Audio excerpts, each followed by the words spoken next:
warahmatullahi wabarakatuh. Alhamdulillahirabbil alamin. Wassalatu wassalamu ala asyrafil anbiya'i wal mursalin nabiyyina Muhammadin wa ala alihi wa ashabihi ajma'in, amma ba'd. Teman-teman para hadirin dan hadirat yang terhormat, alhamdulillah atas nikmat yang Allah senantiasa berikan kepada kita. Mudah-mudahan duduk kita di majelis ini sembari menunggu waktu salat Isya masuk terhitung sebagai i'tikaf dan duduk yang bernilai ibadah di sisi Allah Subhanahu wa taala. Guna dan tujuan tentunya untuk saling mengingatkan satu dengan yang lain, mengulang-ulang pembahasan agama yang diajarkan oleh Nabi kita sallallahu alaihi wasallam sebagai bekal hendaknya ketika kita pulang bertemu dengan Allah Subhanahu wa taala. Kelas kita malam ini akan berbicara tentang derajat surga, di mana surga merupakan pembicaraan yang selalu hangat, impian orang-orang yang mulia, bahkan cita-cita seluruh manusia, baik dia orang muslim ataupun orang non-muslim. Kenapa? Karena manusia itu sadar bahwasanya kehidupan ini pasti akan berakhir, siapapun mereka, ya, pelan, cepat ataupun lambat, namun dia adalah sebuah kepastian bahwasanya yang namanya hidup pasti akan berujung dengan apa? Kematian. Kullu nafsin dha'iqatul maut. Setiap yang memiliki jiwa pasti dia akan menemui yang namanya kematian. Wa innama tuwaffawna ujurakum yaumal qiyamah.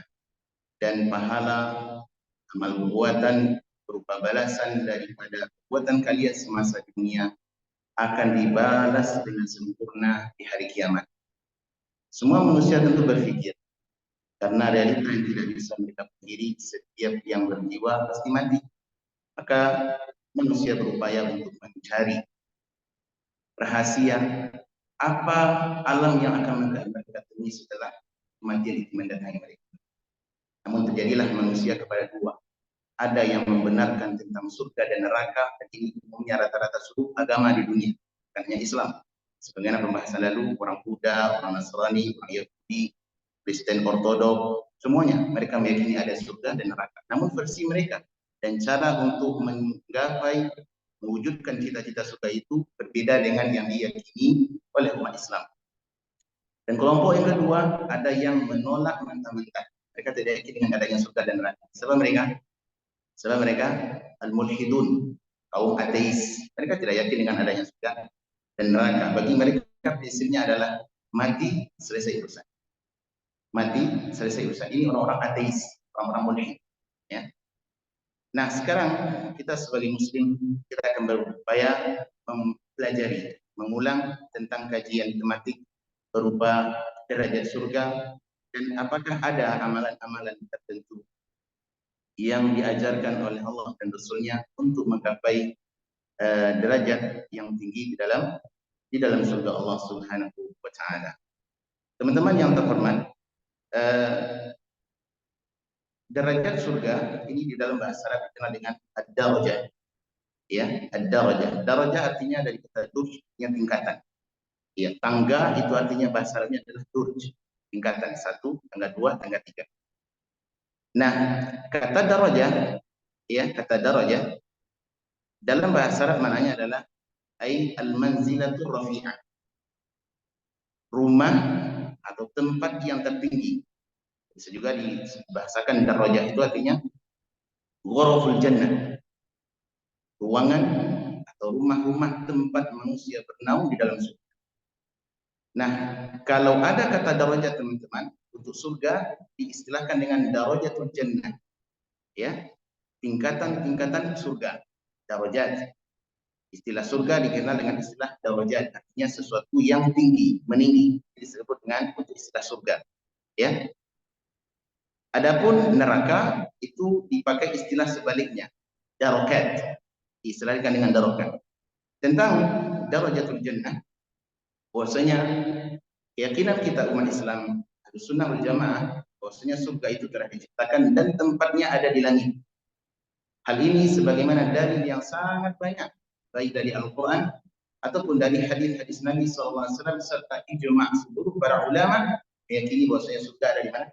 Di langit. Di antara dalil yang sangat sharih menjelaskan surga ada di langit adalah dalam surat An-Najm ketika Allah menceritakan tentang perjalanan Mi'raj Nabi sallallahu alaihi wasallam ke langit. Kemana Nabi Mi'raj?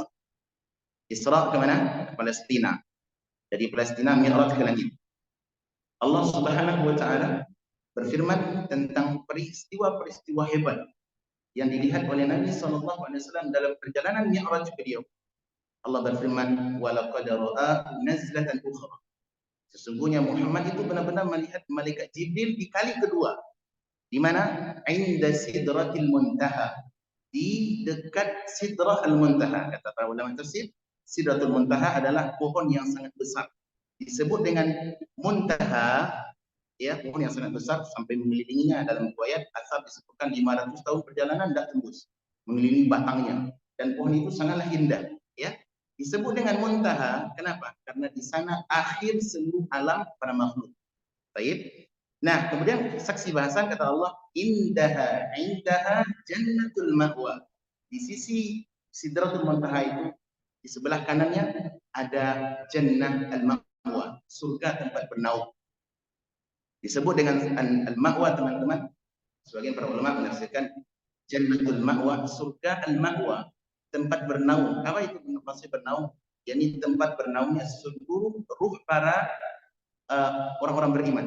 Setelah orang beriman meninggal dunia, maka ruhnya diangkat ke mana? Ke langit, sebagaimana datang dalam hadis Al-Barra bin Azib radhiyallahu anhu. Maka disebut dengan Jannatul Ma'wa. Yani Ma'wa itu tempat bernaung, tempat yang sangat nyaman.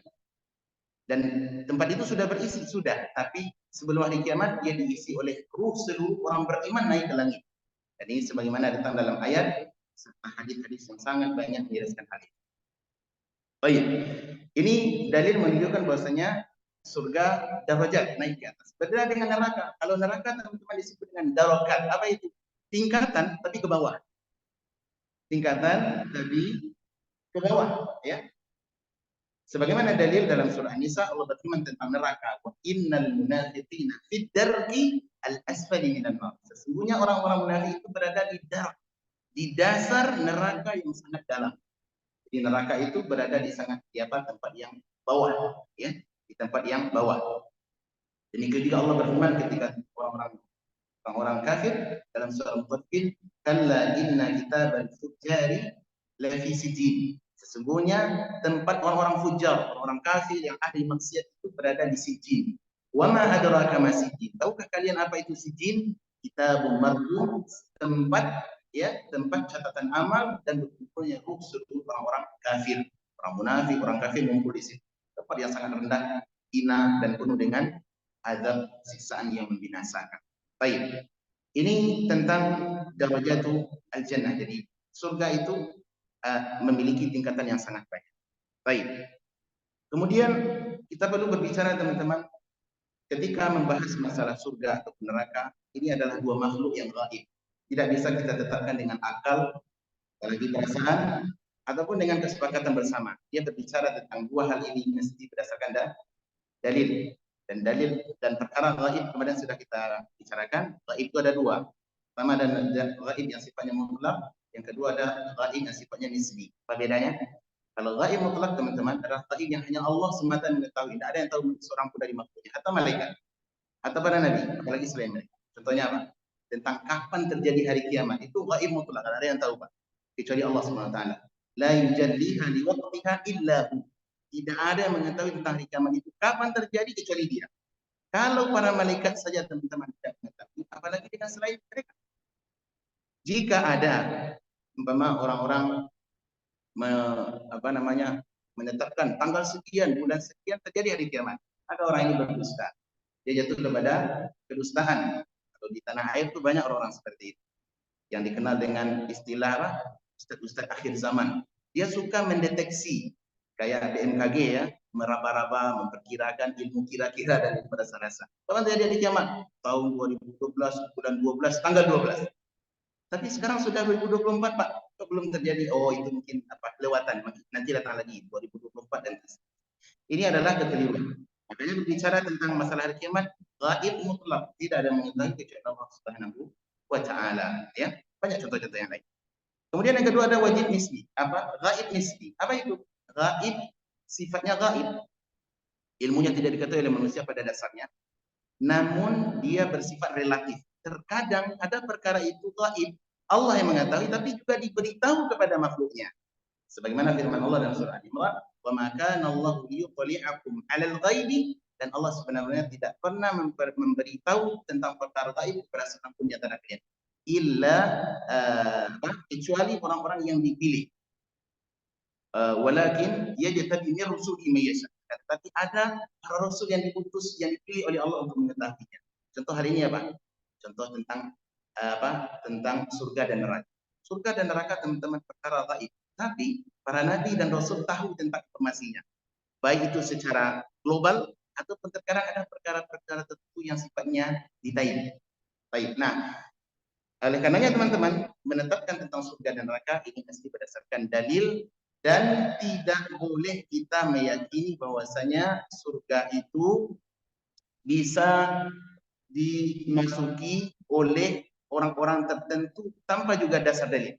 Ini turunannya. Artinya kalau bicara tentang surga berarti perkara yang gaib. Nah, orang yang masuk ke dalamnya tidak boleh kita tetapkan kecuali juga dengan dalil. Apa contohnya teman-teman? Contoh seperti Al-Mubashshiruna bil Jannah, Asyratul Mubashshiruna bil Jannah, 10 sahabat yang dijamin oleh Nabi SAW masuk surga. Bolehlah kita yakini sahabat yang 10 ini masuk surga? Abu Bakar fil Jannah, Umar fil Jannah, terusnya.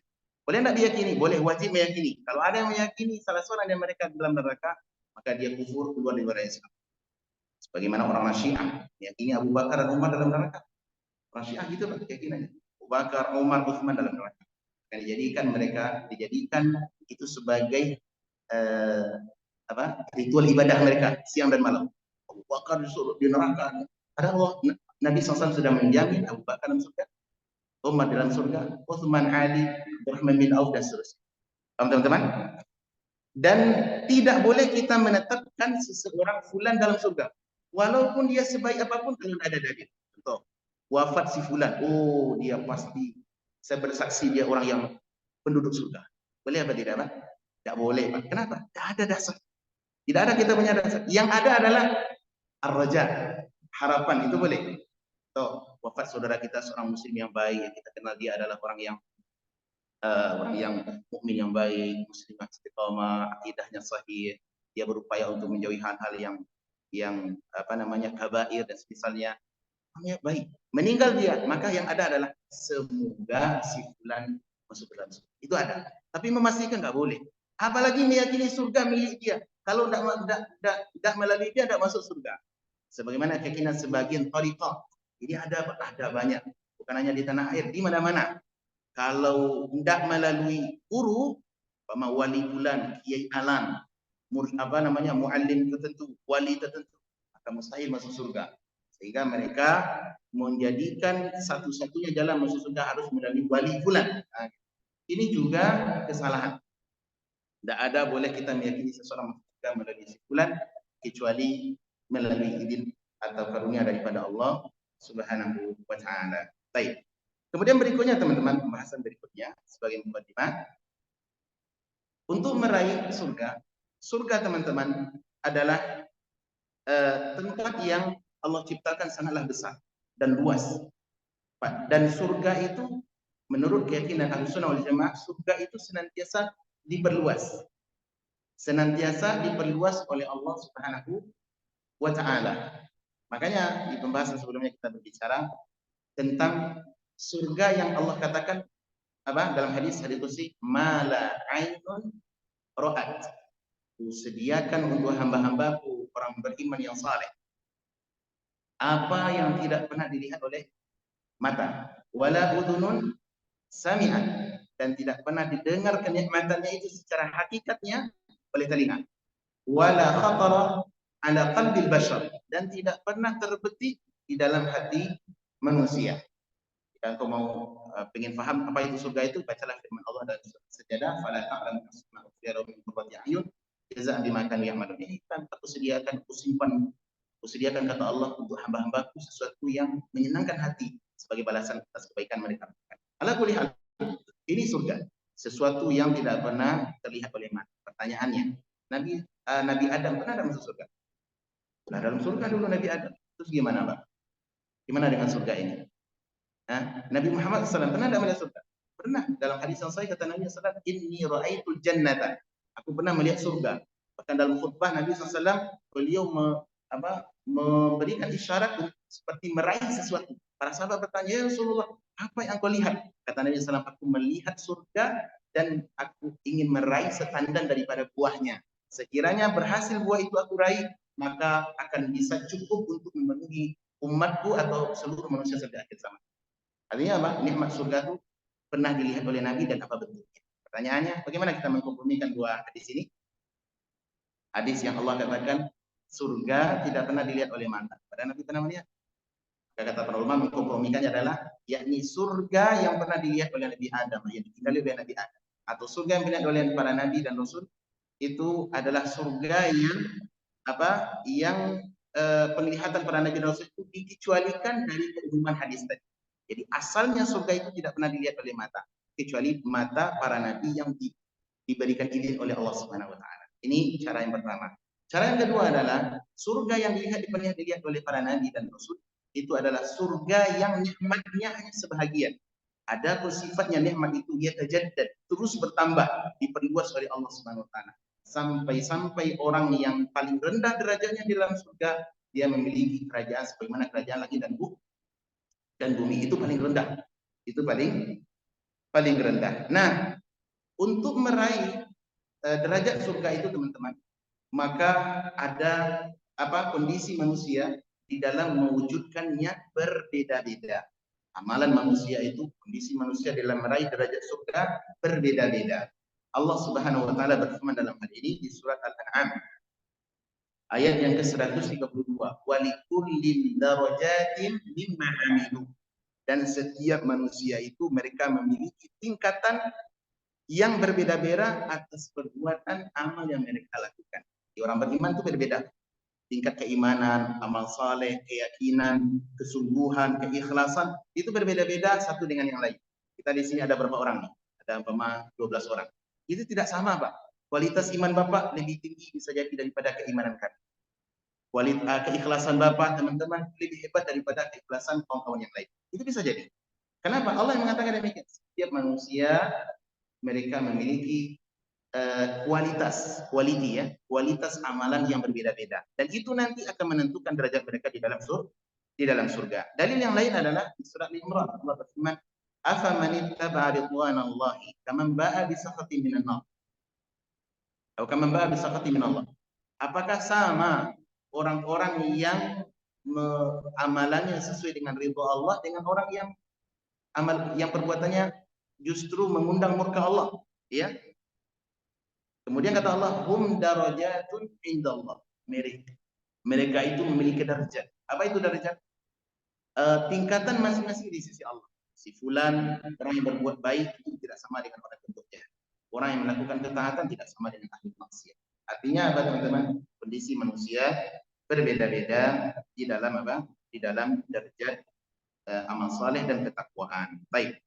Al-Imam Al-Hasan Al-Basri ketika menafsirkan ayat tadi, surah Al-Imran tadi, hum darajatun indallah, mereka berbeda-beda posisi mereka di sisi Allah. Kata Hasan Al-Basri, ai ahlul khairi wasyarri darajat. Ahlul maksiat dan ahlul ta'ah itu mereka memiliki berbeda tingkatan mereka di dalam dalam kemaksiatan dan di dalam ketaatan. Ahlul ta'at dibalas oleh Allah dengan detail. Demikian pula ahli maksiat, Pak. Orang kafir itu juga detail balasannya di sisi Allah. Orang kafir yang baik, ada enggak orang kafir yang baik? Ada, Pak. Maksudnya dari sisi muamalah. Dia tidak jahat kepada orang Islam. Ada orang seperti itu. Muamalahnya elok, tapi dia kafir. Nah, orang seperti ini pasti dalam neraka. Tapi tidak sama dengan orang kafir yang mungkin dengan kelas Netanyahu gitu. Itu tidak sama, Pak. Kenapa? Ini orangnya bejat sekali. membantai kaum muslimin itu tidak sama. Balasannya pasti bisa kita di sisi Allah Subhanahu wa taala. Maka Allah menutup ayat tadi, wallahu basirun bima ya'malun, dan Allah Maha detail, Maha melihat atas perbuatan mereka. Baik. Kemudian berikutnya teman-teman, kita berbicara sekarang berapa jumlah tingkatan surga. Berapa jumlah tingkatan surga? Derajat surga itu berapa? Ada dua dalil teman-teman yang ini sering barangkali kita dengar tentang derajat surga. Dalil yang pertama menunjukkan bahwasanya Allah menciptakan surga itu 100 derajat. Sebagaimana hadis ya, dalam hadis Sahih Bukhari dari sahabat Abu Hurairah radhiyallahu anhu, ya. Beliau berkata bahwasanya Nabi sallallahu alaihi wasallam bersabda, "Man amana billahi wa bi rasulih." Siapa yang beriman kepada Allah dan Rasulnya, wa aqama shalah atau aqama shalah wa shoma Ramadan, dia melakukan salat, kemudian menunaikan ibadah wajib, puasa Ramadan. Kana haqqan 'ala Allah an yudkhilal jannah. Maka wajib bagi Allah atau Allah akan memasukkan dia ke dalam surga. Jahada fi sabilillah, dia berjihad jalan Allah, au jalasa fi ardhihi allati wulida fiha. Walaupun dia ataupun dia duduk atau tidak berjihad namun berada di kampung halamannya tanpa dia melakukan ibadah jihad, maka dia tetap masuk ke dalam surga. Kemudian para sahabat bertanya, "Ya Rasulullah, afala nubashshirun nas?" Boleh tidak kita kabari manusia? Ini menunjukkan apa? Ada kabar gembira mudahnya masuk surga dengan iman kepada Allah, iman kepada pada Nabi SAW, ya, sebagaimana iman yang sahih. Maka orang seperti ini mudah dia masuk surga. Mudah dia masuk surga. Maka kata Nabi SAW, "Inna fil jannati mi'atu darajah." Ini saksi bahasa. Sesungguhnya di dalam surga itu ada 100 derajat. A'addahallahu lil mujahidina fi sabilillah. Yang Allah sediakan untuk para mujahid di jalan Allah. Baik. Ini dalil yang pertama teman-teman. Sahih Bukhari menunjukkan derajat surga itu ada 7 tingkatan ke atas. 7 tingkatan. Jadi kemudian kata Nabi, ma baina darajataini kama baina samai wal ardh. 1 derajat tingkatan surga dengan tingkatan keduanya itu sejauh sebagaimana jauhnya langit dan bumi. Di derajat surga itu teman-teman Bapak, semakin ke atas semakin tinggi kualitas nikmatnya, ya, kualitas nikmatnya. Dan orang-orang untuk masuk level 1, derajat 1, derajat 2 dan seterusnya itu tidaklah sama. Ada orang sesuai dengan apa amal perbuatannya. Iya, kayak mungkin sebagian para ulama memberikan gambaran saja, ya, bukan pasti, gambaran saja. Surga itu dia ibarat apa namanya, semacam apartemen. Apartemen yang sangat besar, dan itu yang wallahu a'lam, Allah yang maha tahu tentang apa bagaimana luasnya. Kita tidak bisa membayangkan dengan akal kita. Namun sebagian para ulama menggambarkan seperti itu, dia seperti apartemen. Di mana kelas 1 itu beda dengan kelas 7. Beda dengan kelas 7. Dan 1 derajat, 1 lantai dengan lantai keduanya itu bagaikan langit dan bumi jaraknya. Iya. Di mana satu dengan yang lain saling melihat. Dan terus demikian sampai terus ke atas, yang paling tinggi namanya adalah Jannatul Firdaus. Dan Nabi SAW, wa inna a'laha al-firdaus. Yang paling tinggi itu adalah surga Firdaus. Wa idza sa'altumullah fas'alu Firdaus. Kalau kalian meminta kepada Allah, maka mintalah surga Firdaus yang tertinggi. Kenapa? Fa innaha a'la al-jannah. Karena Firdaus itu adalah surga yang tertinggi. Nah, Firdaus itu teman-teman, ini surga yang paling tinggi nanti, dan di bawahnya ada apa derajat-derajat yang tertinggi. Kemudian di atas itu nanti ada namanya al-wasilah. Apa itu al-wasilah? Al-wasilah adalah rumah atau tempat khusus yang diberikan hanya kepada seorang hamba saja. Sebagaimana datang dalam hadis, Nabi SAW mengatakan dalam doa setelah adzan itu, Allahumma rabb hadhihi da'wati at-tammah was salatil qa'imah ati Muhammadanil wasilata wa al-fadilah. Ya Allah, telah sempurna panggilan yang Engkau serukan, ya. Kemudian hendaklah Engkau memberikan al-wasilah kepada Nabi Muhammad sebagaimana telah Engkau janjikan. Apa itu al-wasilah? Kata para ulama, yakni tempat yang paling tinggi di dalam surga, dan tidak ada tempat yang lebih baik daripada itu. Dan itu tempat di atas Firdaus al-A'la, dan di atasnya lagi ada arasy-Nya Allah Subhanahu wa taala. Baik teman-teman. Nah, ini dalil yang pertama menunjukkan jumlah tingkatan surga ke atas itu ada 100. Tapi ada dalil yang kedua. Ada dalil yang kedua tentang keutamaan atau fadilah orang-orang yang mempelajari menghafal Al-Quran. Kata Nabi SAW, yuqalu li sahibil Quran, akan dikatakan nanti kepada para penghafal Al-Quran. Para penghafal, teman-teman ingat, bukan hanya sebatas menghafal, tapi yang dimaksud adalah, kata para ulama, dia berupaya untuk mempelajari cara membacanya dengan baik, kemudian dia berupaya untuk menghafal dan ditadaburi nilai-nilainya serta diamalkan dalam kehidupan. Ini yang dimaksud dengan sahibul Quran. Bukan hanya sebatas menghafal. Kenapa? Kalau sebatas menghafal, banyak orang-orang kafir juga bisa hafal Quran. Orang kafir juga bisa hafal Quran. Kata orang apa? Orang-orang munafik itu ada yang hafal Quran. Orientalis ada hafal Quran. Orang Syiah juga ada yang hafal Quran. Ada. Nah, gitu.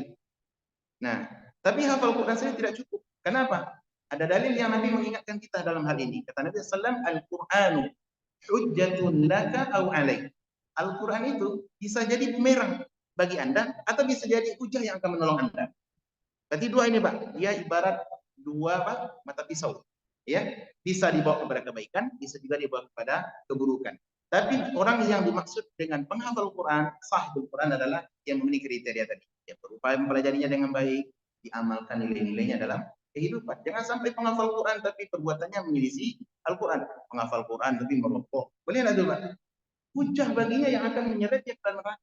Penghafal Quran tapi dia pacaran. Dan Al-Quran dia pacaran. Berarti apa? Perbuatannya bertolak belakang dengan Al-Quran yang dia baca. Apa? Al-Quran kan berkata tuh, wala taqrabuz zina. Jangan kalian dekati hal-hal yang bisa mengantarkan zina. Allah tidak mengatakan jangan kalian berzina, tapi jangan dekati hal-hal yang bisa mengantarkan zina. Satunya bicara. Masa ada orang Al-Quran tapi berbuat maksiat. Nah, itu berarti milisi, bisa menjadi hujah yang akan menyeret ke dalam neraka. Jadi kata Nabi SAW, yuqalu li sahibul Quran, iqra wartaq, akan dikatakan kepada penduduk penghafal Quran nanti di dalam ketika dia masuk ke dalam surga. Iqra, bacalah, wartaq, kemudian naiklah satu tingkat. Fa inna wartaq warattil, dan tartilkanlah bacalah dengan perlahan-lahan. Fa inna manzilataka inda akhiri ayatin taqau biha. Karena sesungguhnya derajatmu di dalam surga, ya, itu sesuai dengan jumlah ayat yang engkau hafal ketika engkau berada di. Nah, kalau begitu teman-teman, berapa jumlah ayat? Berapa jumlah ayat? Sekiranya seseorang dia bisa menghafal ayat semuanya. Ayat Quran banyak loh, Pak. Berapa jumlah ayat Al-Quran, Pak? Yang disepakati para ulama 6.200 ayat. Itu sepakat para ulama. Adapun sisanya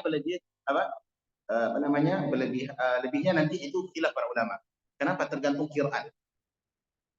Tergantung qiraat. Kenapa, Pak? Karena qiraat itu menentukan nanti jumlah ayat. Ada yang contoh seperti itu, sudah saya jauh, Pak. Surah Al-Fatihah. Al-Fatihah itu sebagian para ulama dia sepakat 7 ayat. Tapi dari mana tuh 7 ayat dimulai? Apakah dari bismillah atau dari alhamdulillah? Ini sudah khilaf para ulama.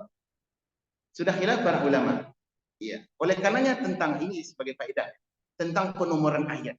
Itu sebenarnya tidak terlalu penting dan bermanfaat untuk dihafal. Dan sebagian orang kita, terutama Indonesia, Pak, itu kalau ada penghafal Quran yang hafal dengan nomor ayat sekaligus, bahkan pojok kanan kiri atas, itu wah, ini memang luar biasa ini sudah. Ya, padahal itu tidak penting. Kenapa? Karena akan memberi tidak sama jumlah ayat dalam masalah kira aja sudah berbeda. Warash, ya, itu berbeda dengan kira kita dari hafaz. Kira hafaz dengan warash beda jumlah ayat. Paham teman-teman? Makanya tidak penting. Karena orang kita ini kan latah ya, suka membesarkan, melebihkan sesuatu yang tidak perlu dilebihkan. Iya, kalau orang seperti itu, ini orang luar biasa, itu pasti tafsir sudah. Apa yang dikatakan seakan benar. Tidak juga teman-teman. Kita hendaklah mementingkan sesuatu yang benar-benar penting dalam agama. Yang tidak penting, apalagi kemampuan kita terbatas. Paham teman-teman? Baik. Nah, pertanyaan dari dua dalil ini, mana yang lebih tepat? Apakah jumlah tingkatan surga itu 100 atau sejumlah ayat Al-Quran? Nah, ini dibicarakan oleh para ulama. Para ulama menjelaskan bahwasanya hadis, apakah dua hadis ini bertentangan? Tidak. Hadis yang berbicara dalam Sahih Bukhari tentang derajat surga itu ada 100 yang Allah sediakan untuk para mujahid di jalan Allah. Para mujahidin ini adalah khusus jumlah untuk para mujahid. Jumlah untuk apa? Para kaum mujahidin. Adapun dalil yang kedua ini juga, namun hadis yang pertama ini tentang 100 derajat ini tidak membatasi tentang adanya derajat surga yang lain. Tidak membatasi adanya derajat surga yang lain. Hal ini sebagaimana disebutkan oleh Al-Imam Ibnu Hajar Al-Asqalani rahmatullah alaih dalam kitab beliau Fathul Bari. Apa kata beliau? Ketika belum menjelaskan tentang hadis yang tadi, kata beliau begini. Ya, walaysa fi hadha siyaq ma yanfi an yakuna fil jannati darajatun ukhra. Dan hadis ini, hadis membicarakan tentang derajat surga itu ada 100 untuk mujahid di jalan Allah. Ini tidak menafikan atau tidak, bukan berarti meniadakan adanya tingkatan surga lain yang apa?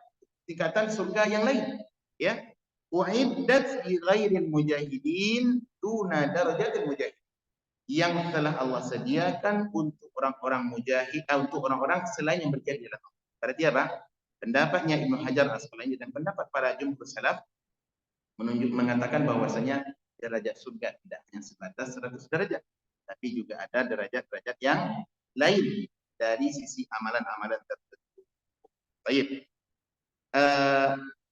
Ala kulli hal, sebagian para ulama menjelaskan bahwasanya kalau seseorang mampu mengambil amalan jihad, kemudian merampungkan dia juga sebagai ahli Al-Quran, kemudian mengamalkan Al-Quran sesuai dengan 2 hadis tadi, maka ini alangkah lebih baik. Karena prinsipnya teman-teman, prinsipnya adalah setelah seseorang memiliki kamalul iman, dia muslim, bersyahadat, dan dia diamalkan syahadat dengan benar, kemudian dia lakukan kewajiban-kewajiban, ditinggalkan kabair, besar-besar, maka ini sudah menjamin dia masuk surga. Adapun derajat di dalam surga nanti akan diraih dengan apa? Dengan berbagai bentuk atau jenis cabang-cabang amal saleh atau syu'abul iman, cabang-cabang keimanan. Konsepnya adalah semakin banyak amal saleh atau cabang-cabang keimanan yang bisa kita lakukan, maka akan semakin menambah derajat, mengangkat derajat kita di sisi Allah Subhanahu wa taala, terutama di dalam surga. Nah, sekarang teman-teman, kita akan melihat adakah dalil-dalil atau petunjuk dalam syariat kita yang memotivasi melakukan amal-amal ibadah tertentu untuk meraih tingkatan derajat yang tertinggi di dalam surga. Ada apa tidak? Ini akan kita bicarakan. Baik. Pertama teman-teman, apa amal soleh yang bisa meraih derajat tertinggi di dalam surga? Kita sepakat tadi bahwasanya derajat surga itu sangatlah tinggi dan masing-masing derajat berbeda kualitasnya satu dengan yang lain, ya. Satu dengan yang lain. Nah, untuk menambah derajat kita di dalam surga ada amalan-amalan yang diberikan isyarat di dalam Al-Qur'an ataupun hadis untuk meraih ketinggian itu. Hanya orang-orang yang memiliki cita-cita yang tinggi yang bisa meraih memperoleh daripada derajat itu. Karena teman-teman harus ada upaya. Samping kita memiliki harapan kepada Allah, namun ada upaya yang bisa kita lakukan untuk meraih derajat di sisi Allah Subhanahu wa taala. Yang pertama, amal saleh atau ketaatan yang bisa kita raih, yang bisa kita lakukan untuk meraih derajat di dalam surga, yaitu adanya amal saleh berupa iman yang benar dan mengikuti Nabi. Hal ini sebagaimana yang Allah Subhanahu wa taala isyaratkan di dalam Al-Qur'an di dalam surat Thaha ayat 75. Surat Thaha ayat 75. Mari kita dengar ayat. Allah berfirman, "Wa man yahdihi mu'minan." Siapa saja yang menemui Allah dalam keadaan beriman. Iman teman-teman tidak hanya maknanya sebatas percaya. Karena kata iman di dalam bahasa Arab itu bukan prinsip sebatas terjemahan percaya, tidak. Dalam bahasa Inggris disebut dengan believe, ya. I believe that. Saya percaya itu. Artinya apa? Saya beriman dengan itu. Atau dalam bahasa Islam, bahasa Indonesia, percaya. Saya percaya. Bukan hanya sebatas percaya. Perlu diketahui yang makna iman adalah lebih luas daripada itu. Ada konsekuensi.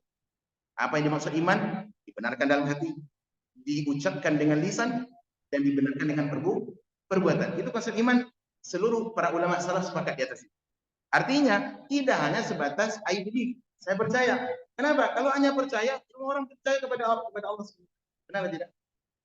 Orang orang Kristen itu percaya dengan ada Allah. Percaya, Pak. Tapi imannya sahih apa tidak? Tidak sah. Kenapa? Karena dia telah melakukan distorsi dalam masalah tauhid kepada Allah SWT. Ya. Ada orang beriman, saya percaya bahwasanya jilbab itu wajib. Dia wanita kamu berjilbab. Kenapa? Belum datang hidayah. Muslimah, muslimah. Muslimah dia. Ada muslim yang sudah datang panggilan saya Allah SWT, tapi dia masih kerja. Kenapa tidak sholat, Pak? Belum datang hidayah. Muslim. Berarti apa? Ada kekurangan dari keimanannya. Jadi kamalul imannya tidak sempurna. Kamal iman tidak sempurna. Nah, Allah katakan di sini, siapa yang mendatangi Allah dalam keadaan mukminan sebagai orang yang beriman. Kemudian ditambah qada'a wa qada'a minas salih, dan dia melakukan amal-amal saleh, macam-macam keimanan, ketaatan. Apa kata Allah? Fa ulaika lahum darajatul ula. Maka Allah akan begitulah kata Allah, orang-orang yang akan meraih derajat yang tinggi. Al-Imam Ibnu Jarir At-Tabari rahimahullah dalam tafsir beliau mengatakan tentang ayat ini. Apa kata beliau? Faulaika alladziina lahum ad-darajatul jannatul ula. Maka itulah orang-orang yang akan meraih derajat-derajat yang tinggi di surga Allah Subhanahu wa taala. Baik. Kemudian dalil yang kedua dalam hadis tentang iman kepada Allah dan membenarkan Nabi, mengikuti sunnah Nabi, membenarkan beliau dan mengikuti sunnah beliau, ini adalah amal soleh, amal soleh yang sangat besar yang akan menjamin kita bisa meraih derajat yang tinggi. Dalil yang kedua, atau bisa kita ambilkan juga dalam Al-Quran, firman Allah di surah An-Nisa, wa may yuti'illaha wa rasul fa ulaika ma'al ladzina an'ama Allahu 'alaihim minan nabiyyin siddiqin wa syuhada'i was salihin hasuna ulaika rafiqa. Dan siapa yang menaati Allah dan Rasulnya, maka Allah akan mengumpulkan dia bersama para nabi, para syuhada, para siddiq, para syuhada dan orang saleh. Ya, para nabi dan rasul. Walaupun teman-teman, maksud di sini kata Imam Qurtubi, berkumpul dengan para nabi dan rasul tidak mesti di nilai kualitas bangunan atau rumah yang sama, tidak. Tetapi kita akan bisa berkumpul dengan mereka, ya, walaupun derajat kita tentu akan di bawah para nabi dan rasul, ya. Namun kita ada peluang untuk berkumpul bersama mereka, masuk ke dalam surga, kemudian bisa berjumpa dengan mereka, ya, berjumpa dengan mereka. Dan juga orang-orang siddiq. Siapa orang siddiq? Abu Bakar, sebagian tafsiran Abu Bakar. Wasyuhada, bersama orang-orang syahid. Siapa para syahid?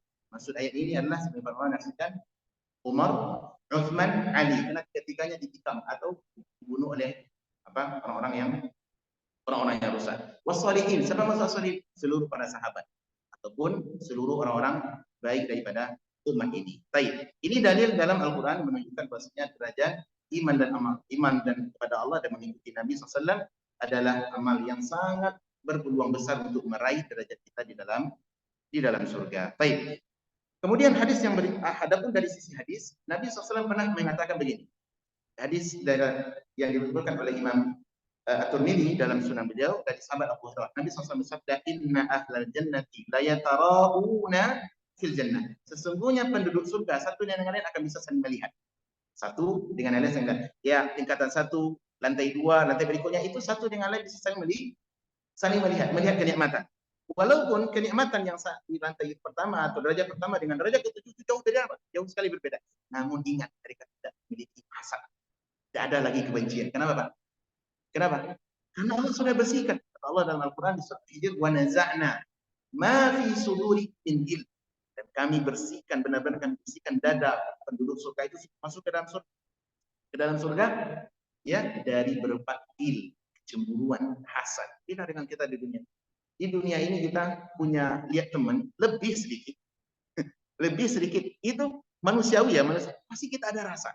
Kecuali orang-orang yang diberikan rahmat, hikmah, taufik oleh Allah SWT, itu lain hal. Tapi umumnya manusia, kalau sudah lihat temannya, saudaranya punya nikmat lebih, naik kelas, yang sebelumnya bekerja biasa, sekarang jadi supervisor, naik kelas, gitu. Sebelumnya dia punya motor biasa, sekarang udah beli Camry baru, Pak. Ya, ini ada hasad, kecemburuan yang bisa ditimbulkan di dalam hati. Kenapa? Ini adalah dunia. Oleh karenanya pesan kami dalam kesempatan ini adalah, kalau kita punya nikmat, ataupun rencana-rencana baik sebaiknya tidak dikabarkan kepada yang lain. Bab tahadus biniyah lain lagi ya. Tapi maksudnya kalau ada kebaikan-kebaikan yang Allah karuniakan kepada kita, sebaiknya kita tidak upload. Jangan taruh pula di status, alhamdulillah bisa cash hari ini mobil baru. Taruh di mana? Di Facebook atau di status WA. Lihat teman kita yang tidak punya apa. Dia manusiawi kok. Makanya jangan sering-sering upload status dalam rangka menunjukkan apa namanya karunia Allah berikan pada kita. Tahadus biniyah lah itu. Itu bukan tahadus biniyah namanya pamer. Pamer ini berbahaya. Itu yang bisa menyebabkan apa? Menyebabkan menciptakan sebagian salah mengatakan semakin banyak seseorang memiliki harta duniawi akan semakin banyak peluang musuh mengambil. Itu pernyataan para salaf seperti itu. Ya, semakin banyak kita memiliki keunggulan duniawi, maka akan semakin banyak musuh mengambil. Banyak musuh kita atau orang terdekat kita, atau orang terdekat. Dan ini realitas sudah.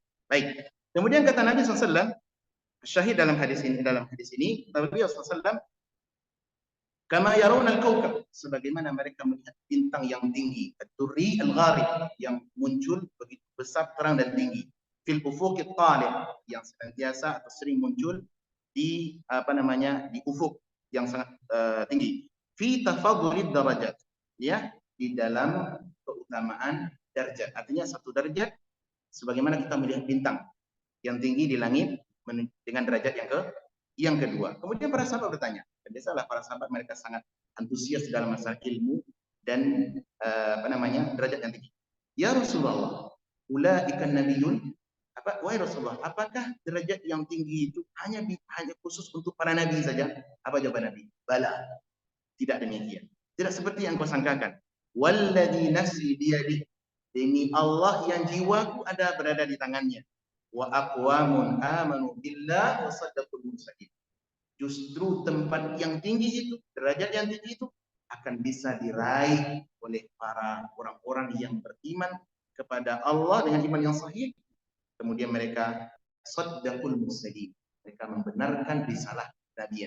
Dan ini berlaku untuk umat-umat terdahulu, terkhusus untuk kita adalah membenarkan risalah Nabi sallallahu alaihi wasallam. Teman-teman yang terhormat, iman kepada Allah dan membenarkan Nabi ini berat sekali. Tidak semua orang mudah untuk melakukan amal ini. Amalnya apa? Bentuknya saja yang bentuknya maknawi, tidak terlihat. Akan tetapi besar peranannya di sisi Allah. Karena tidak sedikit orang yang tidak beriman kepada Allah. Kalaupun beriman, susah untuk mengikuti Nabi. Dalam akidah bikin sendiri. Dalam ajaran amal-amal saleh bikin sesuai dengan sesuai dengan kelompoknya ataupun walinya, tokohnya. Padahal itu tidak sesuai dengan ajaran Nabi. Nah, berat Pak mengikuti Nabi, berat sekali. Dan ini adalah imtihan, ikhtibar untuk kita. Iya, tidak mungkin seseorang bisa meraih derajat tertinggi di sisi Allah kecuali melalui para nabi mereka. Dan kita wajib, umat ini wajib mengikuti Nabi SAW. Qul in kuntum tuhibbunallaha fattabi'un. Katakan Muhammad pada manusia, jika kalian benar-benar mencintai Allah, ikuti aku. Ya, yuhibbukumullah wa yaghfir lakum dzunubakum. Maka Allah akan mencintai kalian dan mengampuni dosa-dosa kalian. Berat Pak mengikuti Nabi. Ketika bertentangan adat dengan sunnah Nabi kita, apa yang kita dahulukan? Banyak manusia-manusia yang berat enggak. Oh, ini sunnah Nabi ini enggak biasa di tempat kita Pak Ustaz. Yang harusnya gimana? Inilah tradisi ini yang sudah berlalu lama, ini yang harus kita terus. Berat dia untuk memutus kebiasaan tradisi yang rusak, yang bertentangan dengan sunnah Nabi SAW. Iya, dan praktik contoh dalam hal ini sangatlah banyak, ya, sangatlah banyak. Ini dalil teman-teman yang menunjukkan bahwasanya amal saleh yang bisa meraih surga yang tertinggi adalah, peluang yang tertinggi adalah yaitu beriman kepada Allah dengan iman yang ikhlas, ya, yang sahih dan mengikuti sunnah Nabi sallallahu alaihi wasallam. Baik. Kemudian juga ada dalil berikutnya, kata Nabi sallallahu alaihi wasallam, ana zahimun, saya menjamin orang-orang yang membenarkan amanabi wa bi risalati, yang membenarkan aku dan membenarkan mengikuti risalah, ya, maka aku menjamin baginya derajat yang tertinggi di dalam surga. Ini hadis yang banyak membicarakan tentang hal ini. Ini amalan pertama. Amalan kedua, teman-teman, amal saleh yang kedua yaitu amalan jihad di jalan Allah Subhanahu wa taala. Berjihad di jalan Allah Subhanahu wa taala. Hadis tentang ayat tentang jihad dan ada hadis tentang bicara tentang jihad, teman-teman, sangatlah banyak, ya.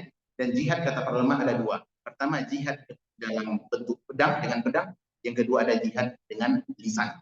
Allah berfirman di dalam Al-Quran di surat At-Tahrim, ya ayuhan nabi, wahai nabi, jahidil kuffara wal munafiqin, hendaklah engkau berjihad kepada melawan orang-orang kafir dan orang-orang munafik. Waqluz alaihim, dan hendaklah engkau keras terhadap mereka. Jihad, Allah mengatakan di sini jihad melawan orang kafir dan jihad melawan orang munafik. Jihad orang melawan orang kafir dengan apa, Pak? Dengan pedang. Kapan itu? Kalau mereka mengganggu dan memerangi kita, wajib kita berjihad kepada mereka. Ya, dan jihad ini teman-teman telah dicontohkan oleh para sahabat yang mulia. Ya, telah dicontohkan oleh para sahabat yang mulia, mereka berjihad melawan orang kafir di bawah pimpinan Nabi, di bawah komando dan strategi yang diatur oleh Nabi Sallallahu Alaihi Wasallam, dan banyak ruasa orang-orang yang hebat di dalam sejarah jihad mereka, seperti apa? Sa'ad bin Abi Waqqas, Zubair bin Al-Awwam, kemudian siapa? Khalid bin Walid dan yang lainnya. Ini adalah orang-orang yang ahli dalam masalah jihad, dan semoga Allah SWT memberi pahala kepada mereka dengan pahala yang sangat besar dengan jasa mereka sampai kepada kita. Ini jihad dengan pedang. Tapi ingat, aturan jihad dengan pedang adalah jihad yang mesti di bawah komando pemerintah yang sah. Kalau dahulu Nabi SAW, dan yang kedua hendaklah berjihad kepada orang kafir yang memerangi kita. Boleh tidak memerangi, membunuh orang kafir yang dalam posisi aman? Boleh apa tidak, Pak? Orang kafir umpama kerja di Qatar, kita bunuh mereka dengan alasan ini. Boleh apa tidak? Tak boleh, Pak. Haram. Kan ini termasuk hal yang bisa mengancam kita untuk tidak segera masuk surga. Dan Nabi SAW mengqatala ahadan falam yajid raihata fil jannah. Siapa yang membunuh orang kafir yang di bawah tanggungan, maksudnya di bawah jaminan negara Islam, maka tidak akan bisa meraih, tidak akan mencium aroma surga. Maksudnya kata para ulama, tidak akan masuk surga secara langsung. Baik. Kemudian yang kedua kata Allah, wal munafiqin, dan berjihad kepada orang munafik. Berjihad kepada orang munafik dengan apa, Pak? Dengan ilmu, dengan hujah, argumentasi, dengan lisan, dengan dakwah. Ini adalah jihad yang cukup besar. Bahkan di awal-awal sebelum syariat jihad turun di Madinah, di fase Mekah sudah ada ayat berbicara tentang jihad. Namun ayat itu berbicara tentang jihad difak dengan ilmu. Allah berfirman di surat Al-Furqan, wajahid bihi jihadan kabira. Ya Muhammad, hendaklah engkau berjihad kepada mereka dengan jihad yang besar. Kata Ibnu Qayyim rahimahullah, ayat ini adalah ayat makkiyah, yaitu berjihad terhadap orang kafir Quraisy dengan ilmu, dengan hujah, bukan dengan pedang. Tapi Allah mengatakan apa? Jihad yang besar. Menunjukkan apa, Pak? Berjihad kepada orang-orang kafir yang, terutama orang munafik, ini adalah berjihad dengan apa? Dengan ilmu. Apalagi zaman sekarang. Kita sekarang alhamdulillah aman. Tidak ada negeri-negeri yang diperangi. Justru yang ada itu adalah genosida. Tapi yang perang, yang benar-benar perang fair seperti di zaman dahulu, itu hampir tidak ada. Hampir tidak ada. Ala kulli hal, berjihad di masa ini masih ada apa tidak syariat? Ada, Pak. Jihad akan terus ada sampai kiamat. Dan terutama yang paling besar di zaman sekarang adalah jihad dengan ilmu. Pertama, membentengi diri kita. Yang kedua, menolak syubhat yang disampaikan oleh orang-orang munafik. Seperti orang-orang liberal. Itu kan banyak syubhat-syubhat mereka. Tentang jilbab itu adalah budaya Arab. Itu kan gimana kita membantah? Kalau dengan pedang, nggak bisa, Pak. Menggunakan pedang nggak bisa kepada orang itu. Dia bermain dengan apa? Dengan logika sehat. Versi mereka. Dibawakan ayat, jilbab itu budaya Arab. Ya, kemudian semua orang Islam, semua agama itu benar. Dibawakan ayat loh, Pak. Gimana kita membantah orang seperti itu? Kalau tidak dengan ilmu, maka jihad dengan ilmu juga adalah termasuk jihad. Ala kulli hal, jihad adalah amal ibadah yang bisa meraih derajat surga sebagaimana yang Nabi SAW katakan tadi. Allah telah menyiapkan derajat 100 derajat yang tertinggi. Jadi para mujahid itu pun, Pak, Allah detail membalasnya. Satu mujahid dengan mujahid yang lain tidak sama. Bisa jadi dia derajat kedua, derajat ke-7, derajat ke-100. Tergantung keikhlasan dia dalam berjihad di jalan Allah Subhanahu wa taala. Nah, untuk jihad ini teman-teman, saya bukan mengajarkan teroris ya, jangan sampai pahami salah. Untuk berjihad setiap muslim mesti punya niat. Mesti punya niat. Kenapa? Karena kalau kita tidak punya niat untuk berjihad, baik itu dengan pedang ataupun dengan ilmu tadi, dengan pedang, maka kita akan bisa terjangkit penyakit munafik. Kata Nabi SAW dalam hadis yang sahih, man mata walam yaghzu walam yuhdith nafsuhu bil ghazwi, siapa yang mati namun dia belum pernah berjihad dan belum pernah terbetik di dalam hatinya untuk berjihad di jalan Allah, faqad mata, atau maka dia akan wafat ditimpa oleh salah satu penyakit kemunafikan. Maka dari itu teman-teman, ini bukan ajaran teroris ya. Sebagai muslim kita mesti punya cita-cita besar ini. Kalau ada peluang saya untuk berjihad, maka saya akan berjihad di jalan Allah Subhanahu wa taala. Kenapa? prinsip dasar seorang muslim, dia harus membela agamanya, dan jihad adalah sirwatu sanami, firwatu sanami, kata Nabi SAW. Islam itu adalah semua perkara kebaikan urusan adalah al-Islam. Wa amuduhu as-salat, dan tiangnya adalah apa namanya? Tiangnya adalah salat. Wa dzirwatu sanamihi al-jihadu fi sabilillah. Dan puncak daripada semua itu untuk memperkokoh, mempertahankan agama ini adalah jihad di jalan Allah Subhanahu wa taala. Tapi ingat, jihad yang benar. Ala kulli hal, jihad mesti ada terbetik di dalam hati kita sebagai muslim. Yang ketiga, teman-teman, amalan bisa kita raih di dalam surga adalah hendaklah kita berupaya mendidik anak-anak yang saleh. Ini sebagaimana datang dalam hadis yang sahih dari Jabir dalam sanad Ibnu Majah dengan sanad yang sahih, ya, dari sahabat Abu Hurairah radhiyallahu anhu, Nabi SAW bersabda, "Innallaha la yarfa'u darajatal 'abdi ya fil jannah." Sesungguhnya Allah benar-benar akan mengangkat derajat tempat tinggal seseorang hamba di dalam surga, ya. Kemudian orang tadi berkata, "Ya Rabb, anna li hadhihi ad-darajah." Ya Allah, kenapa saya bisa mengangkat derajat saya dari tempat ini menjadi tempat yang lebih baik? Apa kata Allah SWT? Istighfari waladika laki. Itu karena sebab anakmu yang senantiasa memohonkan ampun di bumi atas kesalahanmu. Jadi apa Pak? Bahwasanya anak, mendidik anak yang saleh ini bisa meraih derajat tertinggi kita dalam surga. Kenapa? Karena anak adalah bagian daripada kita, cabang bagian daripada diri kita, dan anak adalah usaha kita. Sementara kebaikan anak, apalagi dia benar-benar menyebutkan nama kita, mengistighfarkan, memohonkan, ya Allah ampuni dosa saya, Robbi ufilli wali walidayya, Allah ampunilah dosaku dan dosa kedua ibu bapak. Maka di saat anak mengucapkan istighfar untuk ayahnya, Allah angkat derajat sang ayah di surga, walaupun dia tidak bisa meraih amalan seperti amalan anaknya selama dia muslim. Paham teman-teman? Oleh karena teman-teman, ini mungkin sepele bentuknya, tapi besar di sisi Allah SWT.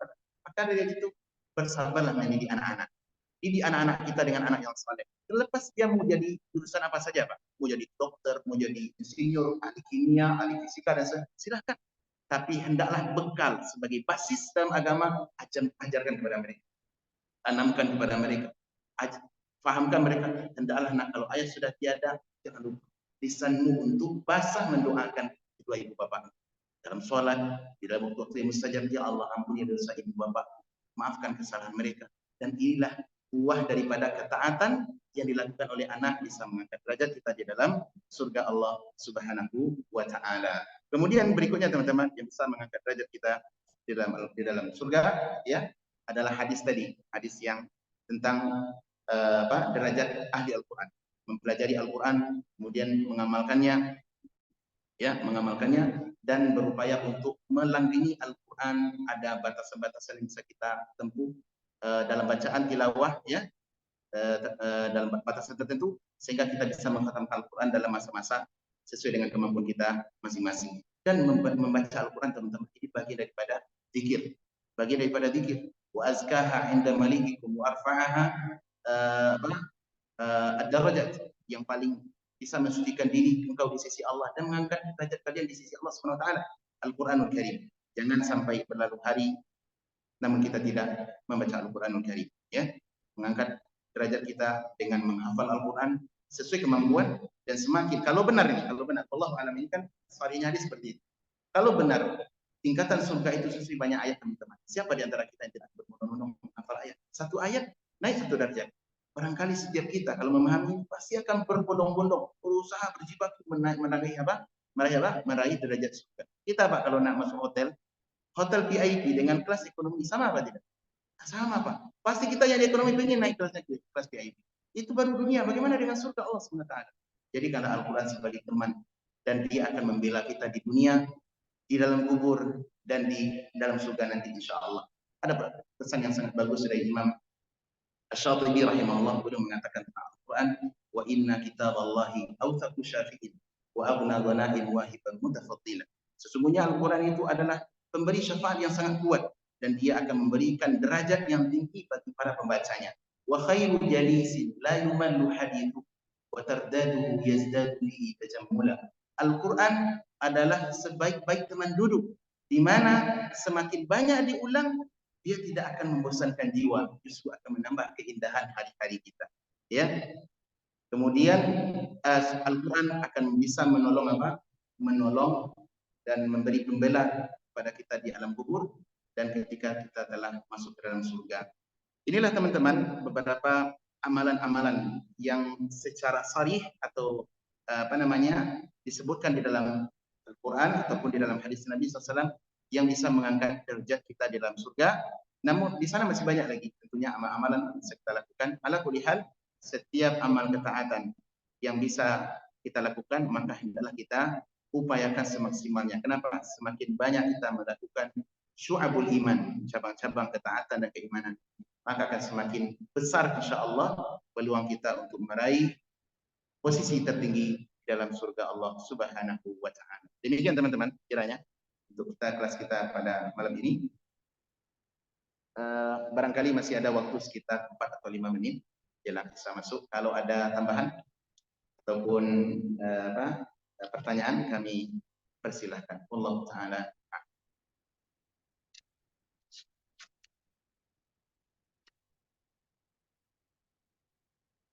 Siapa yang ingin masuk surga? Hah? Semuanya Pak ya? Ada yang mau pulang dulu, minta izin ke ibu bapak? Minta izin dulu? Ada dulu anak-anak. Siapa yang ingin masuk surga? Semuanya tunjuk tangan kecuali satu anak. Kecuali satu anak. Kenapa enggak tunjuk tangan? Saya pulang dulu Pak Ustaz. Tanya ke ibu, minta izin dulu ke ibu. Iya, surga teman-teman adalah impian kita. Kita semua muslim dan kita harus punya obsesi, harus punya obsesi. Jika kita bicara surga akan menjadi rendah semuanya, petaka-petaka dunia, kesedihan-kesedihan akan bisa hilang. Kita membaca tentang surga Allah Subhanahu Wa Taala.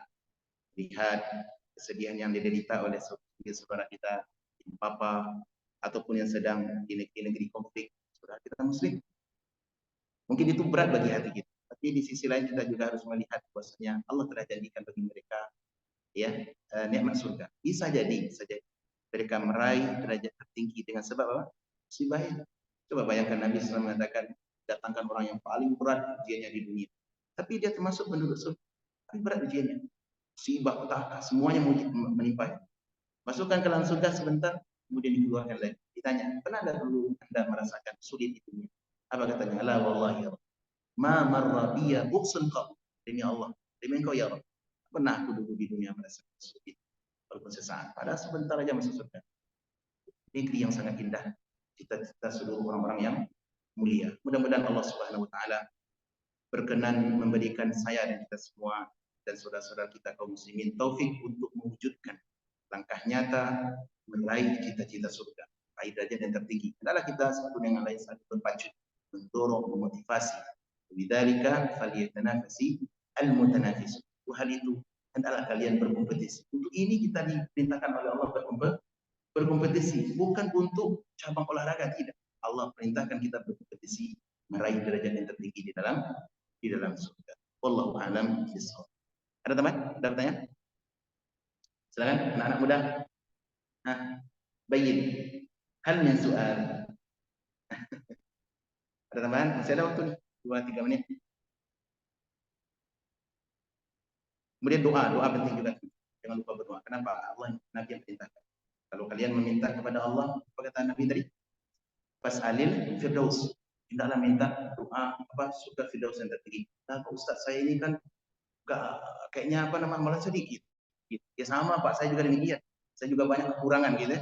Tapi boleh tidak kita minta firdaus? Boleh Pak, Nabi yang perintahkan. Kenapa? Walaupun amal kita sedikit, karena Nabi yang memerintahkan itu.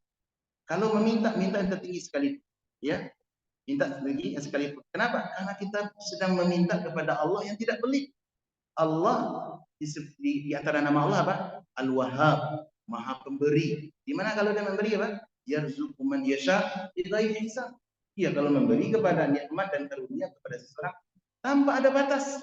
Enggak ada batas, Pak. Enggak ada limitnya. Uang sekian enggak ada. Allah kalau memberi itu diberi dengan tanpa kita pikirkan. Tidak pernah terbayang. Kalau minta surga firdaus setinggi sekalipun. Kenapa?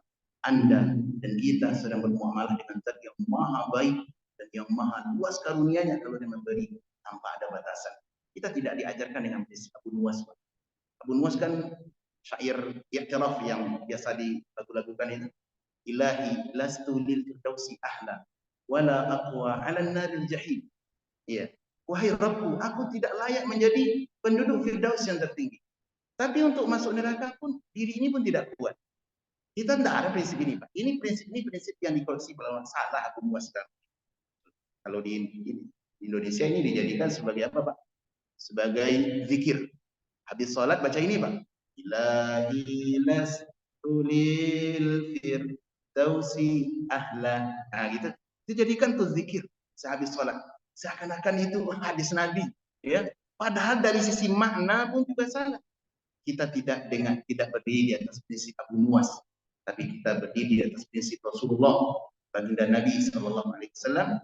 Idza sa'altumullaha fas'alul firdaus. Jika engkau meminta kepada Allah, jangan segan, jangan malu untuk minta firdaus sekaligus.